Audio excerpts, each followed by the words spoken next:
Social মিডিয়ায় viral এক video নিয়ে জোর শোরগোল। কি রয়েছে সেই ভিডিওতে? সেখানে কাটমানি চাওয়ার অভিযোগ, তাও আবার প্রধানের নামে এই অভিযোগ। বিতর্কে বুদবুদের মানকর পঞ্চায়েত প্রধান। দেখুন সেই ভিডিওটি।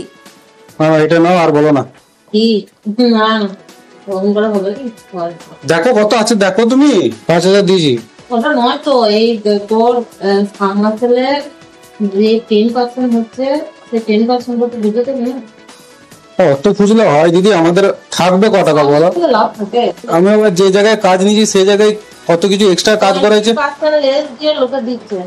আমরা কত, আমারও তো 20% লেস আছে বলো। 20% লেস একজনের দিচ্ছে। আগের বারটা কিছু বুঝালি না। আগের বারটা কিছু আমাদের নিজেদেরই হয় না, তো তোমাকে আর কি বলবো।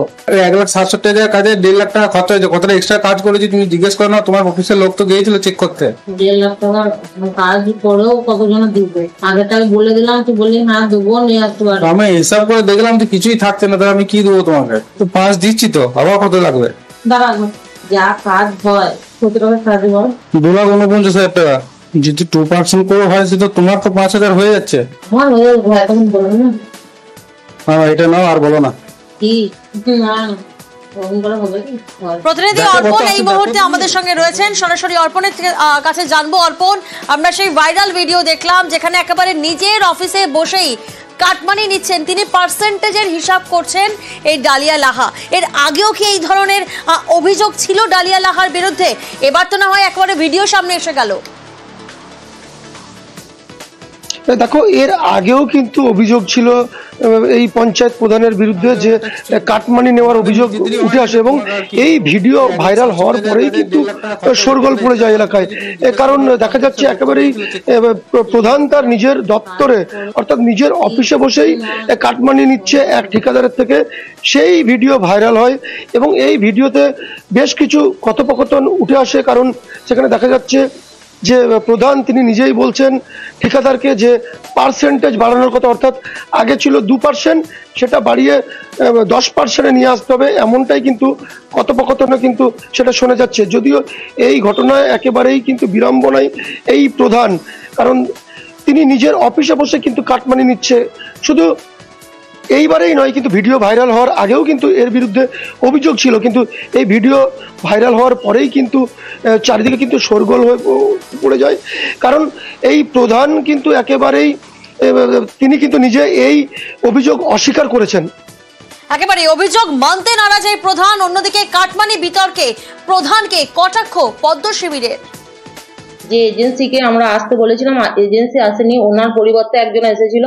তো সেই জন্য আমরা বলেছিলাম যে আমাদের ঊর্ধ্বতন কর্তৃপক্ষকেও জানানো আছে, কোনো ওয়ার্ক অর্ডার দিতে গেলে আমরা এজেন্সির হাতে দেবো, নাহলে এজেন্সি যদি কাউকে অথরাইজ লেটার দেয় তার হাতে দেবো। তো আমি তো সেটা দিইনি, তার জন্য উনি হয়তো টাকাটা হয়তো নামিয়েছিলেন। আমি বলেছিলাম যে টাকাটা কি জন্য নামিয়েছ, টাকা দিলেও আমি কিন্তু এজেন্সি ছাড়া কাউকে ওয়ার্ক অর্ডার দেওয়া যাবে না। মানকর পঞ্চায়েতের প্রধান তিনি যেভাবে পঞ্চায়েত অফিসের মধ্যে বসে কাটমানির সওদা করছেন, আমার মনে হচ্ছে যাকে তারা পঞ্চায়েত অফিসে বসিয়েছে তারা প্রধান হিসাবে এই জন্যই বসিয়েছে কাটমানির সওদা করার জন্য। অবিলম্বে তাকে ওইখান থেকে পদত্যাগ করতে হবে, অবিলম্বে এর তদন্ত দরকার। আর এবার নজর রাখবো রামপুরহাট মেডিকেল। সেখানে দাদাগিরি, নেতার সামনে হাসপাতাল কর্মীর দাদাগিরি, তাও আবার হুমকির অভিযোগ আসছে অতিরিক্ত সুপারকে। অস্থায়ী কর্মীর বিরুদ্ধে হুমকির অভিযোগ। আমাদের প্রতিনিধি অক্ষয় এই মুহূর্তে আমাদের সঙ্গে রয়েছেন। অক্ষয়, এই অস্থায়ী কর্মী কতটা দাপট, কার মদতে এভাবে হুমকি দিচ্ছেন? দেখো, তোমাকে জানিয়ে রাখি, রামপুরহাট মেডিকেল কলেজ হাসপাতালের অ্যাডিশনাল যিনি সুপার ঈশ্বর চট্টোপাধ্যায়, তিনি যেটি অভিযোগ করেছেন যে গত 1 মাস আগে ওই হাসপাতালে যে একজন ওয়ার্ড বয় ডিকি শেখ, তার বিরুদ্ধে যে বেসরকারি নিরাপত্তা রক্ষী তাদেরকে অভিযোগ করেছিলেন যে সেই ডিকি শেখ কোন রকম কাজ করে না হাসপাতালে এবং ইউনিফর্মও করে না। এবং সেই ঘটনার পর কোনো উত্তর না পেয়ে গত সোমবার তিনি আবার একটি মেল করেন সেই নিরাপত্তা রক্ষী কোম্পানিকে, এবং তারপরেই রামপুরহাট মেডিকেল কলেজ হাসপাতালে যিনি অ্যাডিশনাল এমএসডিসি আছেন তার ঘরে গিয়ে রামপুরহাট শহরের যুব তৃণমূল কংগ্রেসের প্রাক্তন শহর সভাপতি ওয়াসিম আলী ভিক্টর সহ ওই হাসপাতালেরই একজন অস্থায়ী কর্মী আসিফ শেখ, এই দুজনকে মূলত হুমকি দেওয়া হয়েছে এবং তিনি যাতে বাড়াবাড়ি না করেন তেমনটাই হুমকি দেওয়া হয়েছে বলে অভিযোগ। এই ঘটনার পর কিন্তু আতঙ্কিত আছেন অতিরিক্ত সুপার, তেমনটাই জানাচ্ছেন। যদিও এই ঘটনার পর যাদের বিরুদ্ধে অভিযোগ উঠেছে সেই তৃণমূল নেতা এবং সেই অস্থায়ী কর্মী তাদের সাথে কোনো যোগাযোগ করে উঠতে পারেনি আমরা, এবং তারা এই বিষয়ে কোনো মুখও খুলতে চাননি। বেশ, ওনার বক্তব্যটা হচ্ছে যে আপনি বিকি শেখের ব্যাপারে খুব বাড়াবাড়ি করছেন, আপনি বাড়াবাড়িটা বন্ধ করুন, না হলে কিন্তু হসপিটালে বিশৃঙ্খলা হলে আপনি দায়ী থাকবেন। এইটা ছিল ওনার বক্তব্য। অন ডিউটি অবস্থায় আমার চেম্বারের মধ্যে আমাকে থ্রেটনিং করা হয়েছে এবং আপনাদেরকে চিঠি পাঠানোর 2 ঘন্টার মধ্যে আমাকে থ্রেটনিংটা খেতে হয়েছে। তো আমি মনে করি যে এই ঘটনার সাথে আপনারা জড়িত, আপনাদের এগেনস্টে কেন লিগাল অ্যাকশন আমি নেব না সেই ব্যাপারে আপনাদের বক্তব্য 3 দিনের মধ্যে জানান। আতঙ্কিত এবং যেহেতু আমি বীরভূমের লোক নই, কাজে আমার একটা সিকিউরিটিরও প্রশ্ন এখানে থেকে যাচ্ছে।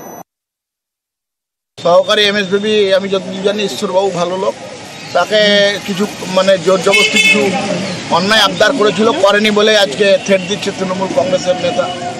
আমরা এর তীব্র প্রতিবাদ জানাচ্ছি, ধিক্কার জানাচ্ছি। পুলিশকে বলবে কলাটা ধরে ইমিডিয়েট জেলে পড়ুন, না হলে আইনের শাসন ভেঙে পড়বে। অবৈধ নির্মাণে করা হাইকোর্ট, পুরসভার ইঞ্জিনিয়ারকে জেলে পাঠানোর হুঁশিয়ারি প্রধান বিচারপতির বেঞ্চের। জেলে পাঠানোর হুঁশিয়ারি প্রধান বিচারপতির বেঞ্চের। প্রতিনিধি অর্ণব এই মুহূর্তে আমাদের সঙ্গে রয়েছেন। অর্ণব, প্রধান বিচারপতির আজ পর্যবেক্ষণ কি ছিল?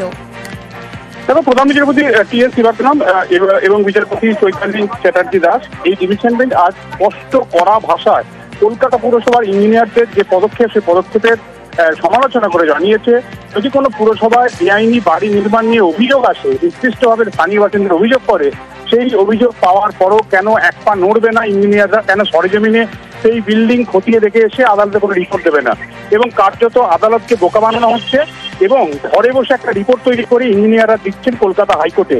সেই রিপোর্ট দেখার পরেই বিচারপতি এরা প্রচন্ড ক্ষুব্ধ হন এবং এক্ষেত্রে তিনি বলেন যে এই মুহূর্তে এই ধরনের আদালতকে বোকা বানানোর জন্য ইঞ্জিনিয়াররা অভিযোগ পেয়েও খতিয়ে না দেখে যে রিপোর্ট দিয়েছে তার জন্য অবসরের আগেই তাদের জেলে পাঠাতে পারেন এসএনএ ব্যানার্জি রোডের অফিস থেকে। এবং এক্ষেত্রে পুলিশ স্পষ্টভাবে ওয়ার্ডগঞ্জের 3তলা বাড়ির অনুমতি ছিল, সেই 3তলা বাড়ি হয়েছে 6 তলা, বাকি 3 তলা যেটা বেআইনি সেটা আগামী জুন মাসের মধ্যে কলকাতা পুরসভা এবং পুলিশকে একযোগে পদক্ষেপ করে সেটাকে ভেঙে ফেলার নির্দেশ দিয়েছে হাইকোর্ট। বেশ, আমার রোস্টার করা আছে, রোস্টার অনুযায়ী সব এসিরা তারা ঘুরে বেড়াবে। যদি কোথাও দেখা যায় যে বিল্ডিং হচ্ছে সেটা অ্যাপে তুলবে, কোথায় কোথায় রোস্টার হলো সেটাও অ্যাপে রেগুলারলি তুলবে। 15 দিন অন্তর যাতে একটা রাস্তা বা গলি রিপিট হয় সেটা দেখবে। সেটা দেখার বড় এক্সিকিউটিভ প্রত্যেকটা এসিকে রোস্টার করে দেবে, সেই রোস্টার মেনটেন হচ্ছে নাকি বড় এক্সিকিউটিভ দেখবে। আর রোস্টারে যে বিল্ডিং হচ্ছে সেটা বড় এক্সিকিউটিভ যেই ছবি তুলবে অ্যাপে সাথে সাথে মিলিয়ে নেবে। পাবলিককেও বলবো যে অ্যাপটার মধ্যে গিয়ে যদি কারোর কোনো আপত্তি থাকে সাথে সাথে সেটা জানাবে। চ্যাংদোলা মন্তব্যে পদ্মের অন্দরেই ক্ষোভ স্বরূপনগরে, সেখানে ক্ষুব্ধ বিজেপিরই নেতা কর্মীরা। শুভেন্দু অধিকারীর মন্তব্য আর শুভেন্দু অধিকারীর মন্তব্যে ক্ষুব্ধ সংখ্যালঘু কর্মীরাই। প্রতিনিধি জিয়াউল এই মুহূর্তে আমাদের সঙ্গে রয়েছেন, সরাসরি জিয়াউলের কাছে যাব। জিয়াউল, স্বরূপনগরের নেতাকর্মীদের কি অবস্থান এই মন্তব্য নিয়ে?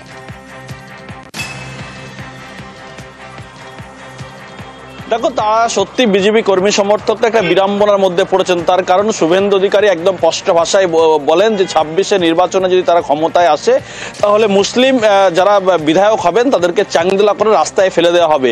এই কথায় কিন্তু বিড়ম্বনায় পড়েছে বিজেপি কর্মী সমর্থকরা। স্বরূপনগরের যারা বিজেপি কর্মী সংখ্যালঘু নেতারা রয়েছেন তাদের স্পষ্ট বক্তব্য, তারা এখন কথা শুনতে হচ্ছেন সাধারণ মানুষের কাছে। তার কারণ এই কথা যদি হয় তাহলে সংখ্যালঘু অর্থাৎ শাসক দল তৃণমূল কংগ্রেস একাধিক দুর্নীতির হচ্ছে এবং নরেন্দ্র মোদীর যে উন্নয়নমূলক কাজ হচ্ছে ভারতবর্ষ জুড়ে, তার জন্যই কিন্তু সংখ্যালঘুর নেতা বা কর্মীরা তারা কিন্তু বিজেপিতে যোগদান করেছিলেন এবং বিজেপির 50 সদস্য হয়েছিলেন।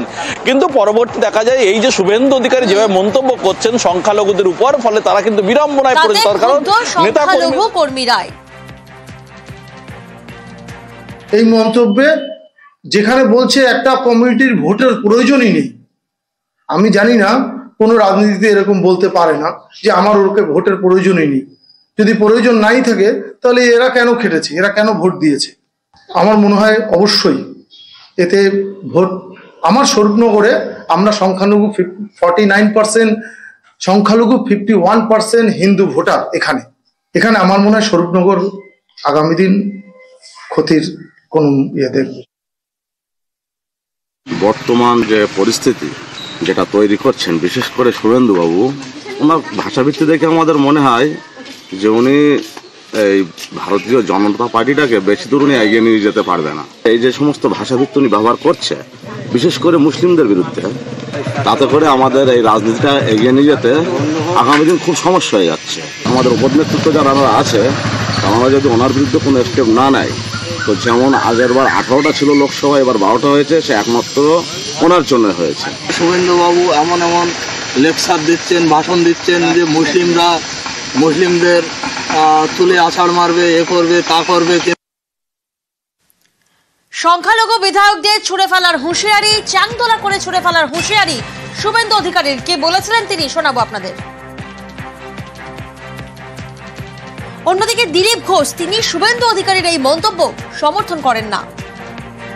বিমান ব্যানার্জিকে, মমতা ব্যানার্জিকে হারাবো, আর ওদের দলের যে কটা মুসলমান এমএলএ জিতে আসবে, বিজেপি সরকারে আসবে, চ্যাংদোলা করে তুলে রাস্তায় ফেলবো। বিরোধী দলনেতা বলছেন যে সংখ্যালঘু বিধায়কদের ছুড়ে ফেলে দেবে, তৃণমূল কংগ্রেসের বিধায়ক বলছে মুর্শিদাবাদে গেলে আটকে রেখে দেবে। এই ধরনের রাজনীতি, এটা রাজনীতির বিষয় নয়, কিন্তু যেভাবে হাওয়া গরম করার চেষ্টা হচ্ছে বা যে ধরনের বক্তব্য সরকারি তরফ থেকে আসছে, প্রতিক্রিয়া তো হবেই। কোনোটাই আকাঙ্ক্ষিত নয়, কোনোটাই আমি সমর্থন করি না। গণতান্ত্রিক পদ্ধতির মধ্যে হোক, কিন্তু দায়িত্বটা সরকারকে নিতে হবে যাতে পিসফুল সবকিছু